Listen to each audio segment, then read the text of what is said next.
우리 옆 사람과 인사 나누도록 하겠습니다. 주님의 평화가 당신과 함께하기를. 우리 주님이 주시는 평화가 언제나 여러분들 마음 가운데 항상 함께하시기를 바랍니다. 오늘 말씀의 제목은 누가 구원을 얻을 수 있을까입니다.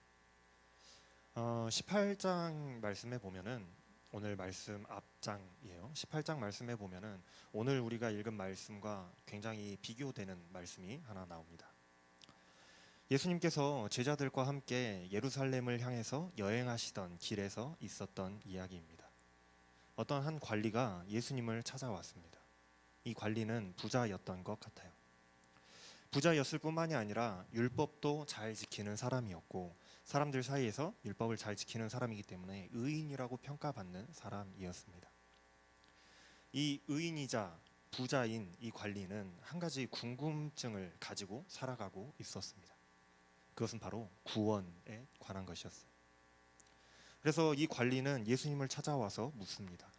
선한 선생님이여, 내가 무엇을 하여야 영생을 얻으리까? 선생님, 내가 무엇을 해야 구원을 받을 수 있을까요? 하고 질문하고 있는 거예요. 여러분, 구원받는 조건이 뭘까요? 구원받는 조건. 예수님은 이 관리에게 다시 물어보십니다. 네가 계명을 알듯이 간음하지 말라, 살인하지 말라, 도둑질하지 말라, 거짓 증언하지 말라, 내 부모를 공경하라. 이것을 지켰느냐? 이 관리는 자신 있게 대답합니다. 네, 이것들은 제가 어려서부터 지켰던 것들입니다. 자신 있게 대답해요. 이 관리는요, 사회적으로 볼 때 의인이었습니다. 바른 생활 사나이라고 할 수 있겠죠. 법 없이도 살 사람이었어요. 이런 사람이 아니면 도대체 누가 구원을 받을 수 있을까요? 그런데 예수님께서는 너에게 한 가지 부족한 것이 있다라고 말씀하세요. 가서 내게 있는 것을 다 팔아가지고 가난한 자들에게 나눠주어라. 그러면 하늘에서 내게 보화가 있으리라. 그리고 나서 나를 따르라 하고 말씀하셨어요. 예수님의 이 말씀이 관리의 마음에 걸림돌이 됐습니다. 관리는 의인일 뿐만이 아니라 부자였어요. 인생을 살아오면서 사회적으로 흠잡을 데 없을 만큼 사람들에게 칭찬받는 사람이었을 것이고 사람들에게 칭찬을 들을 만큼 그렇게 의롭게 살아온 사람이었지만 많은 돈을 소유하고 있었기 때문에 사실 이 많은 재물을 포기하는 것은 좀 어려웠습니다. 자신의 모든 것을 다 팔아서 나눠준 후에 예수님을 따르라니요. 성경은 이 사람이 큰 부자이므로 이 말씀을 듣고 심히 근심하더라 라고 말씀하고 있어요. 자신 있게 대답하던 이전의 모습과는 다르게 이 재물 문제에 있어서만큼은 심히 근심하는 모습을 보이고 있습니다. 마태나 마가복음에도 이 이야기가 동일하게 나와요. 그런데 그 말씀들에는 근심할 뿐만이 아니라 근심하며 간이라라고 간이라를 같이 붙여서 기록하고 있습니다. 그 부자 관리는 결국 근심하면서 예수님을 떠나갔다라는 것을 보여주고 있어요. 이 근심하며 떠나가는 관리를 보고 예수님은 우리가 잘 알고 있는 그 유명한 비유의 말씀을 말씀하십니다. 재물이 있는 자는 하나님의 나라에 들어가기가 얼마나 어려운지 낙타가 바늘귀에 들어가는 것이 부자가 하나님 나라에 들어가는 것보다 더 쉬우니라 하고 말씀하세요. 여러분들 상식적으로 한번 생각해 보십시오. 낙타가 바늘귀에 들어갈 수 있을까요? 상식적으로 이건 절대 불가라고 할 수 있겠죠. 그런데 예수님은 마치 부자가 하나님 나라에 들어가는 것이 오히려 그것보다 더욱 어렵다라고 말씀하고 계십니다. 결론적으로 보면 부자는 하나님 나라에 들어갈 수 없다라는 말씀을 하고 계시는 거예요. 여러분, 이 관리는 의인이었습니다. 죄인이 아니었어요. 의인이었어요. 법 없이도 살 사람이었고 남에게 피해진 적도 없고 오히려 선행을 베풀면서 살았을 그런 사람입니다. 비록 자신의 가진 것을 다 내놓을 수는 없었지만 그럴지는 몰라도 그래도 남을 도우면서 살았을 그런 사람이었단 말이죠. 그런데 누가 봐도 구원을 받아야 될 사람인데 이 사람이 구원을 받지 못한다니. 단순히 부자라는 이유 때문에요. 그럼 반대로 가난하면, 가진 것이 하나도 없으면 무조건 구원받는 걸까요? 그래서 서구의 부자들은 천국 가고 싶어가지고 죽기 전에 전 재산을 막 이렇게 사회에 환원하고 그러는 걸까요? 가진 것이 있으면 천국을 못 가기 때문에? 만약 그렇게 생각한다면 정말로 예수님의 이 말씀을, 하나님의 뜻을 1차원적으로 생각하는 것일 겁니다. 예수님의 이 말씀에 듣고 있던, 그 앞에서, 예수님 앞에서 듣고 있던 사람들이 예수님께 질문합니다. 그러면 예수님, 그러면 도대체 누가, 어떤 사람이 구원을 얻을 수 있나이까? 도대체 어떤 사람이 구원을 받을 수 있을까요? 우리도 똑같은 질문을 하게 됩니다. 구원을 받을 수 있는 사람이 의인도 아니고 부자는 안 된다면, 그렇다면 도대체 누가 구원을 받을 수 있을까요? 바로 오늘 말씀에 등장하는 삭개오 같은 사람이 구원받습니다. 이제 오늘 본문 말씀인 이 삭개오의 이야기로 들어가 보도록 하겠습니다. 예수님께서 이제 여리고 성에 들어가셨어요. 그 성에는 삭개오라 이름하는 사람이 있었습니다. 이 삭개오라는 이름은 깨끗한, 무죄한이라는 뜻을 가지고 있는 이름이에요. 그런데 우리가 잘 알다시피 삭개오의 직업은 세리였고, 이 세리라는 직업은 깨끗한 것, 무죄한 것과는 좀 거리가 먼 부정과 부패의 대명사였습니다. 세리는 죄인이라고 여겨지는 직업이었어요. 이름하고는 자기가 가지고 있는 그 깨끗한, 무죄한이라는 그 이름과는 너무나도 거리가 먼 다른 삶을 사는 사람이었다라는 거예요. 전에도 설교에서 한번 그 세리에 대한 이 시대적인 배경에 대해서 설명을 드렸습니다. 이 세리는 로마 정부로부터 이 세금을 걷는 일을 위탁받아서 하는 사람으로, 그 권리를 경매를 통해서 입찰하는 방식으로 권리를 따왔어요. 굉장히 비싼 호가로 이 세리의 권리를 따왔으니 그보다 더 많은 이익을 남기기 위해서 엄청난 세금을 걷어들였습니다. 그래서 당시 이스라엘 사람들에게 세리라고 한다면 백성의 피를 빨아먹고 동족의 피를 빨아먹는 사람으로 여겨졌기 때문에, 비록 세금을 걷는 굉장히 중요한 자리에 있었고 그것으로 인해서 부자의 삶을 살았던 사람이지만, 사람들에게 멸시받고 천대받고 죄인 중에 죄인으로 취급받는 그런 사람이, 그런 직업이 이 세리였다라고 하는 거예요. 그런데 특이하게도 성경은 이 삭개오를 그런 세리들 중에서도 세리장이었다라고 말씀으로 기록하고 있습니다. 당시에 이 세리장이라는 직책이 있었다는 그 역사적인 기록은 없어요. 딱 여기에서만 나옵니다. 그러나 아마도 우리가 추측해 보기로, 뭔가 장이라고 하면, 세리장이라는 것이 진짜 있었다라고 한다면 세리들 중에서 그래도 가장 으뜸이 되는 사람이 이 세리장일 텐데, 그렇다고 한다면 세리들 중에서 가장 죄 많은 사람이 이 세리장 아니겠어요? 아마 그렇게 생각하는 것이 가장 합리적일 겁니다. 아무튼 삭개오는 이런 죄인으로 취급되는 사람이었고 또한 부자였습니다. 삭개오의 상황은 이 부자 관리, 처음에 이야기했던 그 부자 관리와는 조금 반대되는 상황이에요. 부자 관리나 이 삭개오나 둘 다 부자였으나 한 사람은 사회적으로 의인의 대접을 받는 사람이었고 한 사람은 죄인이라고 멸시받는 사람이었다라는 것이죠. 삭개오도 예수님이 여리고에 오신 것을 알고 있었습니다. 소문으로 들었어요. 그래서 예수님이 이 여리고 성에 들어와 있다는 걸 알고 있었습니다. 그래서 삭개오도 예수님을 한 번쯤 보고 싶어 했어요. 그런데 삭개오는 키가 작아서 사람들을 뚫고 앞으로 나아갈 수 없었고 사람들 너머로 예수님을 볼 수도 없었습니다. 키가 작다라는 것은 단순히 삭개오의 이 신체 조건이 작은 키를 의미할 수도 있겠지만, 사람들에게 소외된, 또 무시당하는, 사람들에게 작은 존재, 조그마한 존재로 여겨지는 그런 존재감, 그런 삭개오의 이 사회적인 상황을 말해주기도 합니다. 만약에 삭개오가 진짜로 존경받는, 사회적으로 존경받는 인물이요, 많은 사람들에게 존경받는 이 그 성의 어르신이었다라고, 그런 인물이었다고 한다면 삭개오가 키가 작은 게 무슨 상관이겠어요? 사람들이 삭개오가 왔을 때 길을 열어주고 앞으로 오시라고 그렇게 초대하지 않았겠어요? 그러나 삭개오는 사람들에게 무시당했고 죄인 취급을 받으며 오히려 예수님께 가까이 갈 수 없도록 사람들에게 가로막혔다라는 거예요. 그런데 삭개오는 그런 사람들의 방해에도 포기하지 않았습니다. 예수님을 보기 위해서 어떻게 하나요? 나무 위로 올라가는 행동을 하는 거예요. 아무리 사람들이 멸시하고 무시하며 욕하는 그런 삭개오지만 그래도 사회적으로 절대로 누가 무시할 수 없는 그런 지위를 가진 사람이었고 부자인 사람이었는데, 그런데 다 큰 성인이 어린아이나 할 것 같은 행동으로 나무를 기어 올라갔단 말이죠.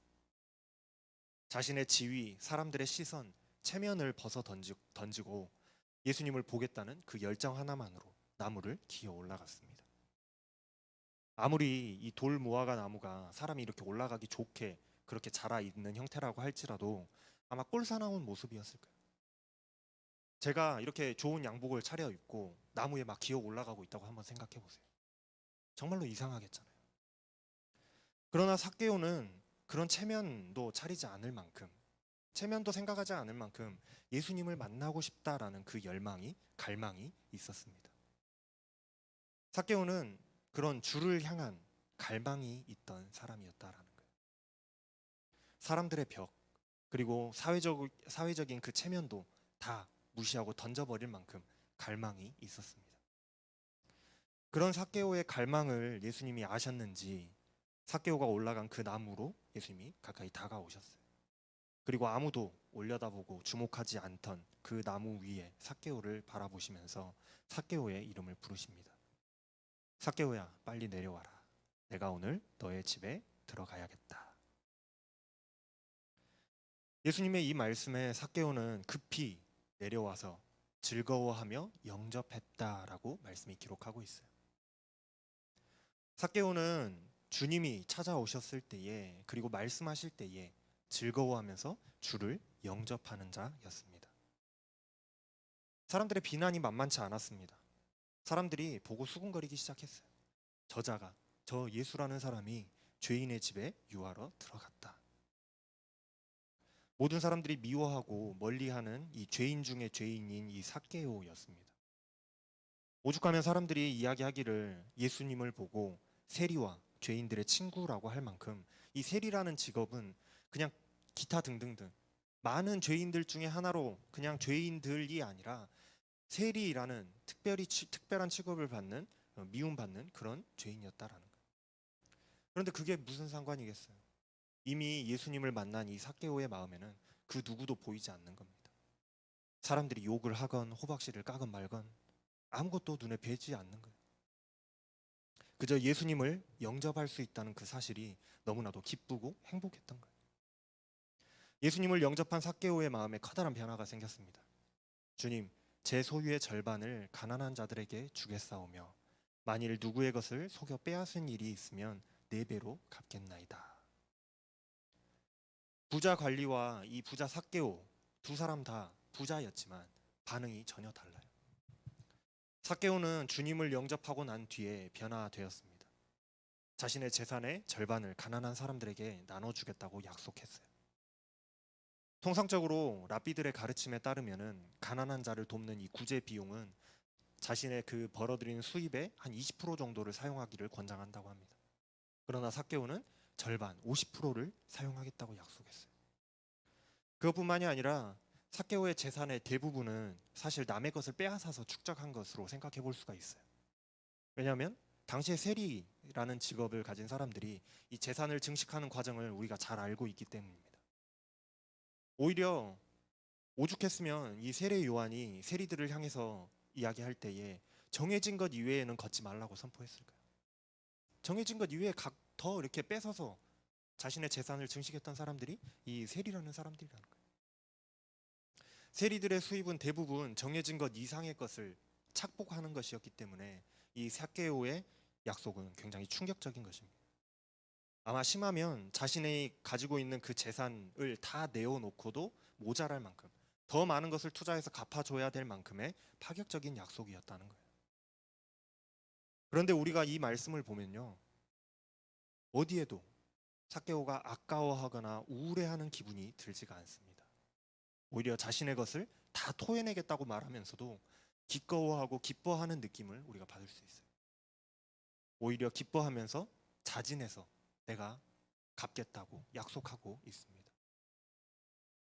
삭개오는 이름 모를 이 부자 관리와는 달랐어요. 예수님은 부자는 천국에 들어가기가 사실상 불가능하다고 말씀하셨습니다. 낙타가 바늘귀에 들어가는 것보다 더 어려우니까요. 부자가 왜 천국에 들어가기가 어려운가? 부자이기 때문이 아니라 재물을 포기할 수 없기 때문입니다.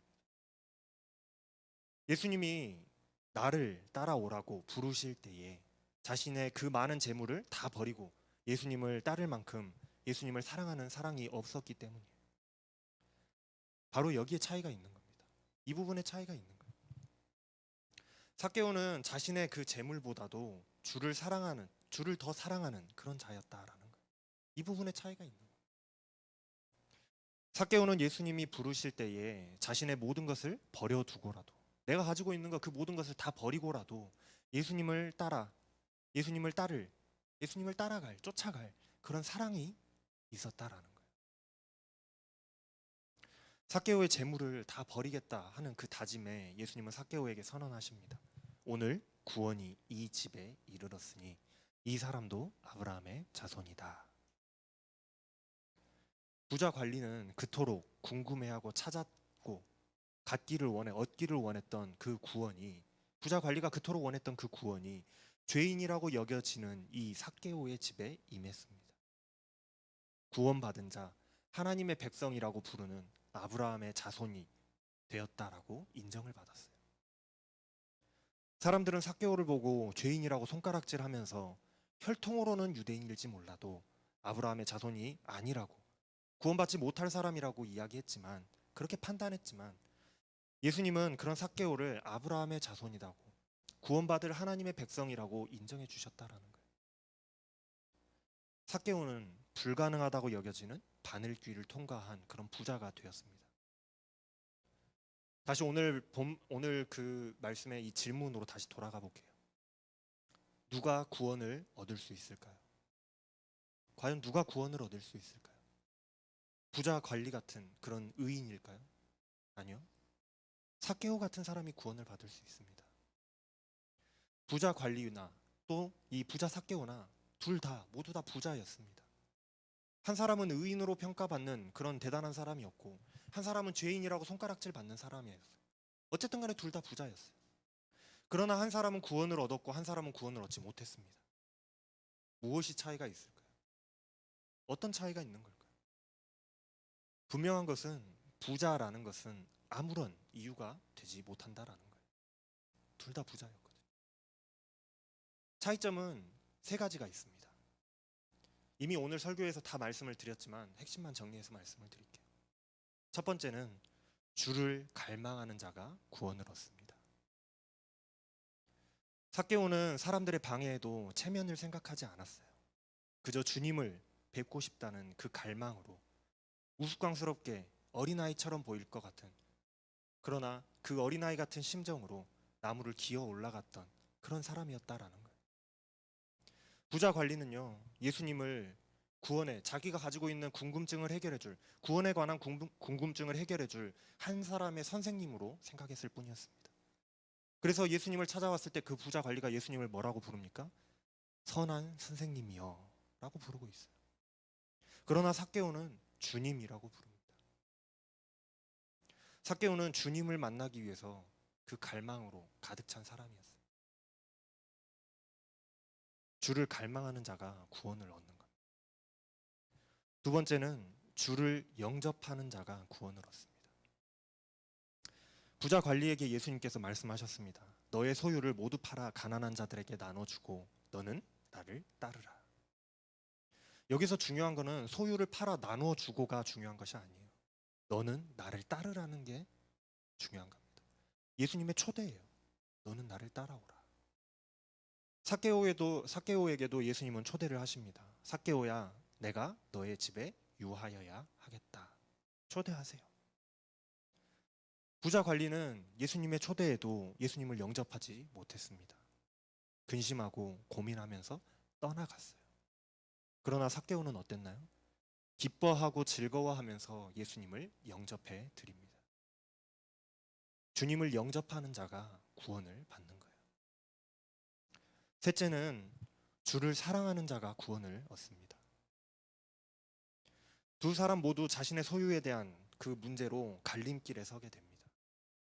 둘 다 이 소유에 대한 것 때문에 선택의 기로에 놓이게 된다라는 거예요. 제가 작년에 설교했던 내용에 아마 있었던 걸로 제가 기억하는데, 사람이 무엇을 선택하는가를 우리가 본다면 그 사람의 마음이 어디에 가 있는지를, 무엇을 더 사랑하는지를 우리는 알 수 있다라고 했습니다. 부자가 천국에 들어가는 것이 낙타가 바늘귀에 들어가는 것보다 어려운 이유가 도대체 무엇인가? 자신의 재산이, 자신의 재물이 예수님, 자신의 그 많은 재산, 재물과 예수님, 이 둘 중에 하나를 고르라고 한다면 자신의 그 많은 재산을 포기하기가 너무나도 어렵기 때문이라는 거예요. 10,000원짜리 로또를 쥔 사람과 10억짜리 로또를 쥔 사람이 있다고 생각했을 때 어떤 사람이 그것을 쥐고 있는 것을 버리기가 더 쉽겠나요? 당연히 10,000원짜리 쥐고 있는 사람이 더 버리기 쉽겠잖아요. 부자는 많은 것을 쥐고 있기 때문에 그걸 버리기가 쉽지가 않은 거예요.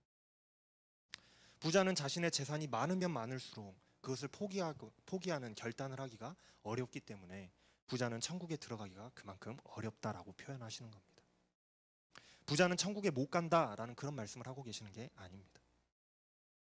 오늘 말씀에도 두 부자가 나와 있습니다. 한 사람은 여지없이 이 바늘길을 통과하지 못했지만 한 사람은 바늘길을 통과한 부자가 되었어요. 무엇의 차이가 있습니까? 주를 사랑하는 마음의 차이가 있었어요. 한 사람은 자신의 그 소유를 포기하고 나를 따르라는 주님의 그 초대에 주님을 영접하지를 못했습니다. 왜냐하면 많은 소유 때문에 근심하면서 주님을 떠나갔다는 거예요. 주님을 향한 사랑이 이 재물을 향한 사랑을 뛰어넘지를 못했기 때문이에요. 재물을 더 사랑했기 때문이라는 겁니다. 그런데 한 부자는 자신의 재산을 가난한 자들에게 다 나눠주고 오히려 내가 빼앗은 것이 있다면 그것도 보상하겠노라고, 어쩌면 자신의 재산이 탈탈 털리고 그것보다 더 많은 돈이 들어가야 될지도 모를 약속이지만 그것보다도 너무나도 즐겁고 기쁜 그 마음에, 주님을 더 사랑하는 그 마음에 그것을 기쁨으로 내어놓겠다라고 약속하는 모습을 볼 수가 있어요. 왜 그런 약속을 했을까요? 삭개오가 왜 그런 약속을 했을까?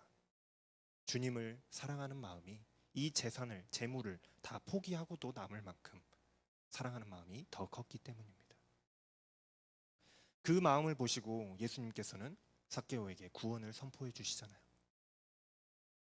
제자들은 예수님께 물어봅니다. 그렇다면 누가 구원을 얻을 수 있겠습니까? 답은 여기에 있어요. 주를 갈망하는 사람이 구원을 얻습니다. 주를 영접하는 자가 구원을 얻습니다. 주를 사랑하는 자가 구원을 얻습니다. 삭개오와 같은 자가 구원을 얻을 수 있는 거예요. 마지막 절에서 예수님 말씀하십니다. 주님이 이 땅에 오신 이유는 잃어버린 자를 찾으러 오셨다고요.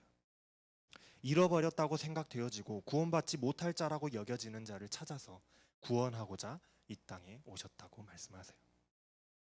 비록 누가 봐도 구원받지 못할 것 같은 죄인처럼 보이는 사람이었지만 주를 영접하고 주를 갈망하고 주를 영접하고 주를 사랑하는 그 삭개오가 구원을 받았던 것과 같이 주를 갈망하고 영접하고 사랑하는 자가 구원을 얻게 되는 겁니다. 여러분, 우리도 삭개오와 같이 언제나 주를 갈망하고 영접하고 사랑하는 자들이 다 되어야 될 줄로 믿습니다. 기도하겠습니다. 사랑의 하나님, 우리는 종종 나 같은 자도 구원을 받을 수 있을까 고민하곤 합니다. 세상의 눈으로 볼 때에는 흠도 많고 실수도 많아서 구원받을 조건이 없어 보이는 사람일지 몰라도 주님께서는 잃어버린 자를 찾으러 오셨다라고 하셨으니 그것이 어찌나 감사한지요. 하나님, 오늘 말씀에 이 삭개오와 같이 비록 내가 준비된 모습은 아니라고 할지라도 주님을 만나고자 하는 그 갈망하는 자가 되게 하여 주시고 주를 영접하는 자가 되게 하여 주시고 주를 더욱 사랑하는 자가 되게 하여 주셔서 주께서 주시는 그 구원을 얻을 수 있는 자들이 다 되게 하여 주시옵소서. 이 모든 말씀 우리 주 예수 그리스도의 이름으로 기도합니다. 아멘.